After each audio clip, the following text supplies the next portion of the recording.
జీ5 ఉండగా మీ favourite TV shows ని మీరు అస్సలు మిస్ అవ్వలేరు. Complete free.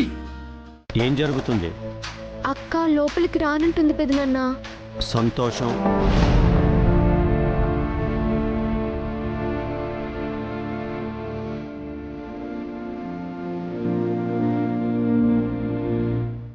ఏ పిలిచాం కదా అని బెట్టి చేస్తుందా, లేక మేళతాళాలతో ఆహ్వానం పలకలేదని అలిగి వెళ్ళిపోతానంటుందా? రాజుని రానివ్వడం లేదు నాన్న. ఎందుకు రానిస్తాను? మా అక్క బతిమాలింది కాబట్టి నీకైనా మాత్రం పిలుపు దక్కింది. ఈ నమ్మక ద్రోహిని నేనెలా పిలుస్తాను అనుకున్నా? పెద్దయ్య, ఇది నాకు అన్నం పెట్టిన ఇల్లు, నాకు గుడితో సమానం. ఈ ప్రదేశంలోకి నా ప్రవేశం నిషిద్ధం అంటే నేను ఎలా తట్టుకోవాలి పెద్దయ్య? నోర్మాయ్!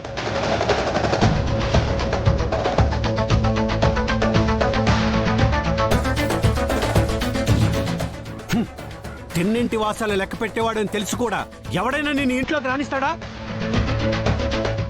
ఇంత చేసి నా ఇంటి గుట్టిని రచ్చ చేసి ఈ ఇంటి పిల్లని ఆ ఇంటికి తీసుకువెళ్ళి ఎవరో కాళ్ల మీద పడే కర్మకు వదిలేసి అక్కడ ఒక అమ్మాయిని మోసం చేసి నీ వ్యక్తిత్వాన్ని నువ్వే వదులుకొని తప్పు మీద తప్పు చేశావు. ఆనాడు నువ్వు నాకు సేవలు చేశావు ఒకే ఒక్క కారణంతో నీ మీద చీటింగ్ కేసు పెట్టకుండా జైలుకు పంపకుండా వదిలేశాను. పోరా, బతికిపో.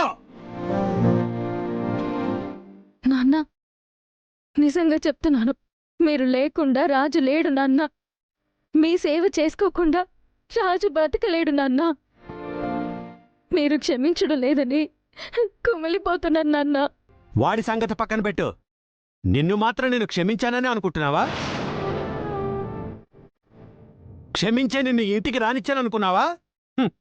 మా అక్కకి నేనిచ్చిన మాట కోసం ఆ పసిదాని కోరిక కాదనలేక మౌనంగా ఉండిపోయేరే తప్ప నిన్ను వాణ్ణి నా జీవితంలో క్షమించను.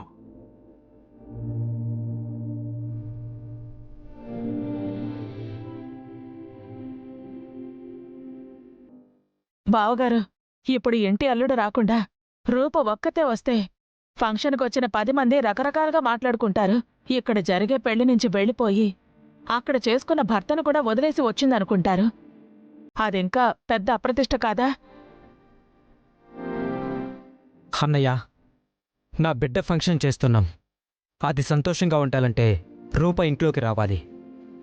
రాజును రానివ్వనంటే రూప కూడా వెళ్ళిపోతానంటుంది.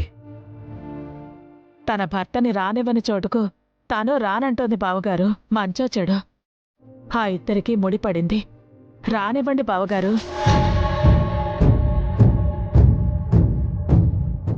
ఇదేంటి ఇంతమంది చెప్పినా ఒప్పుకోవడం లేదు?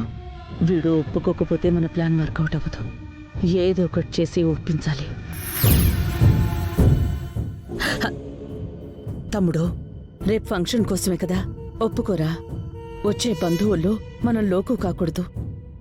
ఒకరికి సమాధానం చెప్పుకునే స్టేజ్లో నువ్వు ఉండకూడదు తమ్ముడు.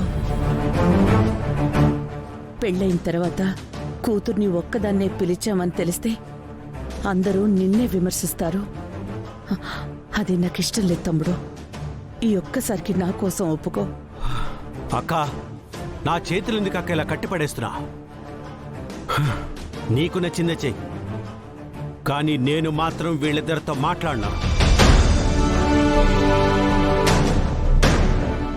తమ్ముడు ఆగరా. తమ్ముడు పదక్క. రామ్మా, రా రాజు. రాజు.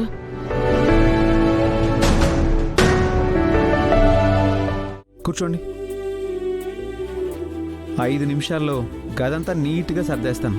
మీరు ఇలాగే కూర్చోండి.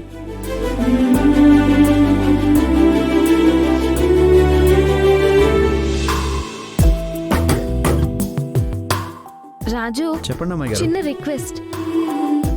ఏంటమ్మాయి గారు? ఇదే, ఇలా పదే పదే నన్ను అమ్మాయి గారు అని పిలవద్దు. వినడానికి నాకు ఇబ్బందిగా ఉంది, వినేవాళ్ళకి బాగుండదు. ఆ పిలుపు మాని. మరి ఇంకెలా పిలవాలి అమ్మాయి గారు? మా నాన్నగారు నాకు మంచి పేరు పెట్టారుగా, రూపా అని పిలువు చాలు. అదేంటి అమ్మాయి గారు, ఎప్పుడూ లేని నేను మిమ్మల్ని పేరు పెట్టి పిలవడం ఏంటి? మీరు నాకెప్పటికీ అమ్మాయి గారే. ఏదో తప్పనిసరి పరిస్థితుల్లో అందరి ముందు మనం భార్యాభర్తలా నటిస్తున్నామే గాని నిజానికి మనం భార్యాభర్తలమేం కాదు కదా. రాజు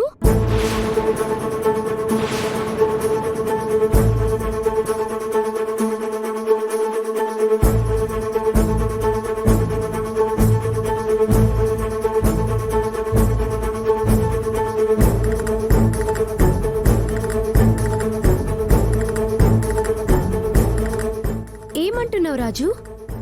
మీరిద్దరూ భార్యాభర్తలు కాదా?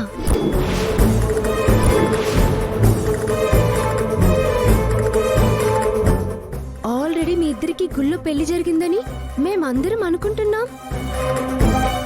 నువ్వు తన మెడలో తాళి కట్టావని అక్క కూడా చెప్పింది. పెళ్లి తర్వాత సత్యనారాయణ వ్రతం చేసుకున్నారు. రాముల వారి గుళ్ళో ప్రత్యేక పూజ కూడా చేశారు. ఇంత జరిగిన తర్వాత కూడా ఇప్పుడు అసలు మీకు పెళ్ళే కాలేదన్నట్టు మాట్లాడుతున్నారేంటి? అది మాకు పెళ్లి కాకముందు నుంచి మేము మంచి ఫ్రెండ్స్ కదా పింకీ. భార్యాభర్తల బంధం కంటే స్నేహబంధం చాలా గొప్పది. ఫ్రెండ్షిప్కి మించింది ఈ ప్రపంచంలో లేనే లేదు. ఉమ్,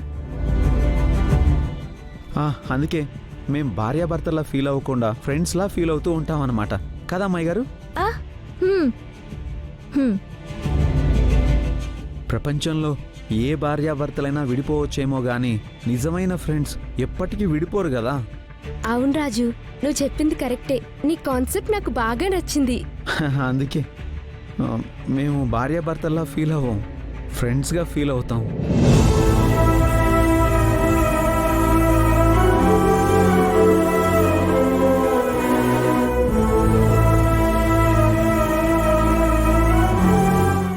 అక్క, మీ పెళ్ళప్పుడు జరిగిన గొడవలు చూసి చాలా భయపడిపోయాను.